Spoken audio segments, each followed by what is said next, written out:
I'm going to start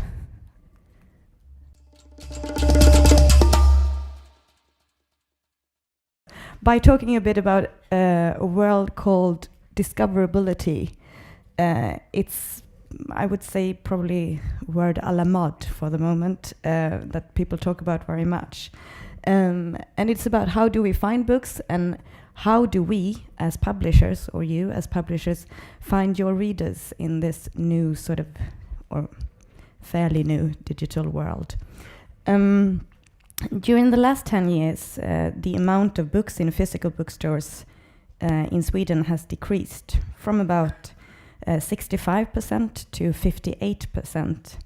And that means that when we go into bookstores, we see less books and more other stuff, like toys and cards and mugs and t-shirts or whatever.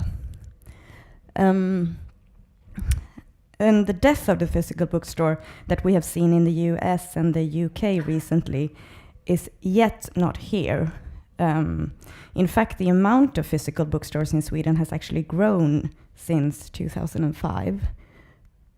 In 2005, we had 316 bookstores in Sweden, and in 2012, we have 326. So when people talk about the death of the bookstore, that's highly exaggerated. Per capita, Sweden has many more bookstores than both the US and the UK, even though Norway has even more. Roughly, we have about one bookstore per 27,000 inhabitants.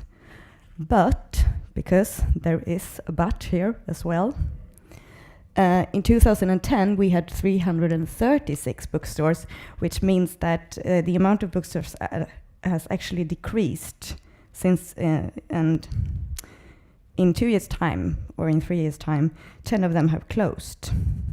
It's only about 3%, but still, and considering how the stores in Sweden seem to have done in 2012, which is not very well, I'm afraid that we will lose even more physical bookstores in the years to come. In 2011, about 75% of all bookstores in Sweden decreased their turnover, and half of them saw a decrease in profits. And 3 out of 4 bookstores saw a decrease in turnover in 2011. And even if the new super chain that we will have in Sweden, Akademibokhandeln, will succeed, I am pretty sure that they will have to close some of their over 130 stores in the years to come. So the sad fact is that we don't buy as many books in physical bookstores as we used to do. And apart from that being a problem when it comes to revenues and turnovers for publishers, there is also another issue then to face when people buy less books in bookstores. That is, where do people find their books? In September, we had an article in the Swedish Bookseller about the struggling literary reviews. The reviewers in Sweden are paid less, fewer books are being reviewed, or at least a smaller percentage, and with the newspapers facing huge losses in readers, a review is not necessarily a very good way to reach new readers, especially not if you want to reach the young ones. And of course then the internet can be very useful. Nowadays we are all very familiar with concepts as others who bought this title also bought these titles, for example, that you can see as Amazon, or others who looked at this title also bought these titles. And it's also, as you know, very easy to search for a book that you've been recommended. You can type it in and you will find it. But what we lose, and what we very easily lose when it comes to the internet, is the serendipity.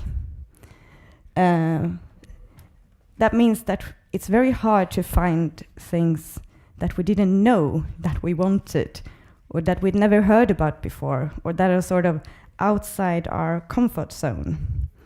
And that is something that I would say that online bookstores or publishers or the internet or whatever you want to say has to figure out. Because it's not really about randomness. It's about being advised something that you would never really think of, and something that other people that are very much alike you would never really think of, or have the same taste as you would never really think of. And I know that this new site, Bookish, is trying to work around that with its recommendations. For example, recommendations from their staff are being very sort of well fronted on the first page of the store, much more than, for example, bestsellers. And they also single out recommendations based on what, from my point of view, seem to be a very more complex system than Amazon or Adlibris as well. It's supposed to be a bit like Pandora, which means that they take much more aspects into consideration. And there's also supposed to be a certain amount of serendipity in their recommendations. But that is very hard, because when it comes to computers, someone always has to do the coding, and that means that you lose a bit of, one could say, the human error, actually. And I think that the human error is actually vital when you find new reading or when you find new readers.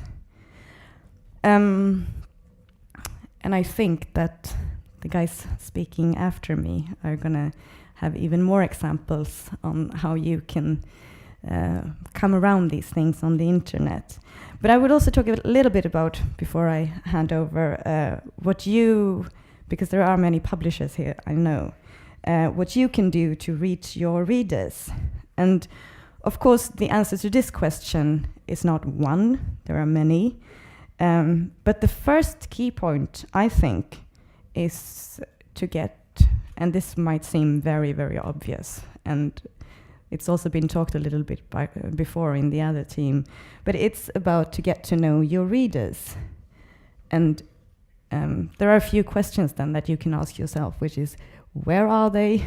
What else do they buy apart from books?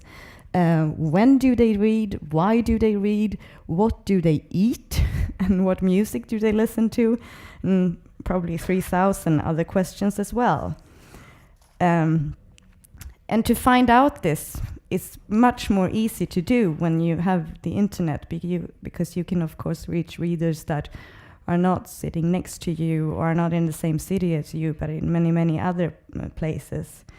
And I think this is a key point in this new world with, or not very new, but sort of fairly new digital world. And I know that publishers in the past have not been very good to actually find the readers or reach out for the readers.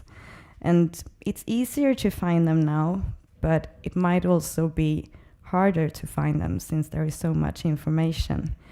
But I also think that when you know your readers, you have to think about the recommendation and not always recommend something that they know that they would like, because I'm pretty sure that they can search themselves. So what you are going to do as publisher or as booksellers or whatever is to recommend something that they would actually not look for.